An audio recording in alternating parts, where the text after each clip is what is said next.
سعودي عرب پاکستان سره د سپورتس یعنی د کرکټ په میدان کې یو ډیر غټ ډیل یو ډیر غټ کانټریکټ ساين کړی دی.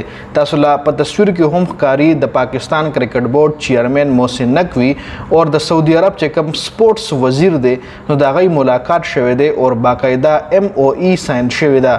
د دغه کانټریکټ مطابق پاکستان به په جده کې په سعودي عرب جده کې یو ډیر غټ سټیډیم جوړي د انټرنیشنل سطح چې کوم سټیډیم وي سټیډیم به جوړي. اوس سعودي عرب ولې په پاکستان باندې خپل سټیډیم جوړي؟ آیا پاکستان داسې کومه کارنامه کړې ده چې د هغې په وجه باندې سعودي عرب مجبوره شو او پاکستان ته د سټیډیم جوړولو کانټریکټ ورکو؟ نو په دې باندې هم په دې ویډیو کې خبره کوو. بل سعودي عرب د فوټبال نه پس په کرکټ کې هم خپل انټرسټ شو کړی دی. دې نه مخکې وسیم اکرم او د انډیا سابقه کرکټرز هم سعودي عرب ته تللي وو چې سعودي عرب غوښتل چې مونږ یو خپل لیګ لانچ کو، څنګه چې PSL دی، د انډیا IPL دی، د انګلینډ لیګ دی، د سریلانکا لیګ دی، دوبۍ والا هم خپل T10 لیګ او دوبۍ لیګ شروع کړی. نو سعودي عرب هم غوښتل چې مونږ کرکټ لیګ شروع کوو. ان قریب سعودي عرب به دغه کرکټ لیګ شروع کوي، هغه هم د پاکستان او د انډیا سابقه کلاډیانو په زیر نگراني کې. اوس چې کوم ډیل شوی دی په دې باندې ډیټیل سره خبره کوو. سعودي عرب پاکستان کرکټ بورډ سره دا ډیل ساين کړی دی چې سعودي عرب کې به په جده ښار کې د پاکستان په زیر نگراني د پاکستان کرکټ بورډ زیر نگراني یو انټرنیشنل سطح یو غټ سټیډیم جوړیږي چې انټرنیشنل لیول کرکټ په هغه کې کیږي جی.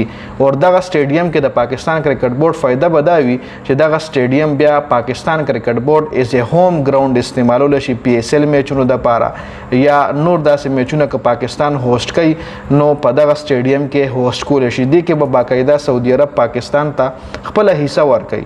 اوس د سټیډیم په دې وجه باندې د سعودي عرب دی حکومت په پاکستان باندې جوړی په دې وجه باندې چې تاسو له یاد شي 2025 چیمپئن ټرافي هوسټینګ پاکستان سره او هغه کې په 3 میاشتو کې پاکستان د قذافي سټیډیم لاهور مکمل نقشه بدله کړه. په 3 میاشتو کې د هغه مکمل رینوویشن پاکستان کرکټ بورډ کو ډیر خپل طریقې سره کو چونکې ډیرو خلکو ورپسې ویډیوز جوړول. انډیا چې کوم صحافیان دي ایوه ورپسې ویډیوز جوړول چې پاکستان سره ګراوندونه نه دي تیار او د چیمپئن ټرافي هوسټینګ یې غشتلې دي او مختلف قسم پروپاګاندا به ورپسې کېدل.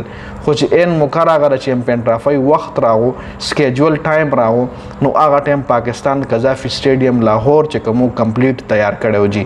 نو د نبیا سعودي عرب حکومت امپریس شو چې دومره کم ټایم کې د پاکستان حکومت پاکستان کرکټ بورډ دومره خپل سټیډیم رینوویټ کو. نو په دې وجه باندې اوس سعودي عرب چې کوم دی پاکستان ته دا مطلب کانټریکټ ورکو چې پاکستان زیر نگراني به اوس په سعودي عرب جده کې یو انټرنیشنل سطح باندې چې کوم انټرنیشنل لیول کرکټ پکې کیږي نو هغه وکټ په تیاری هغه ګراوند به تیاری.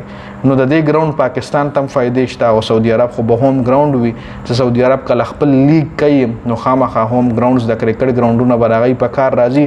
دوبۍ کې خو الریډي ګراوندونه شته، شارجه هم شته، دوبۍ انټرنیشنل ګراوند هم شته، نور 3 ګراوند دوبۍ کې انټرنیشنل سطح باندې شته.